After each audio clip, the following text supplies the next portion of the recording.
2 సార్లు మామ టైర్ పేలిపోయింది. ఏం జేయాలో జెప్పండి ఇంగ. ఈ దరిద్రుడు ఉన్నాడు జూడు మా హాస్టల్‌లో వాచ్‌మెన్ గాడు. పెద్ద దరిద్రపు నా కొడుకు ఈ నా కొడుకు. నోటికి మంచి కూతలు కూడా రావడంలే ఇంగ మాట్లాడదామన్నా గూడా.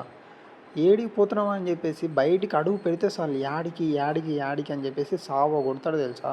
100 తూర్లు చెప్పిన. అన్నా బయటికి పోయేటప్పుడు యాడికని అడగకన్నా అని జెప్పేసి. శ్రీశైలంకొచ్చినాము ప్రశాంతంగా ఉందాం అని జెప్పేసి ఇంగ గాలి గోపురం దగ్గరికి పోయినాము. టైర్ పంక్చరు.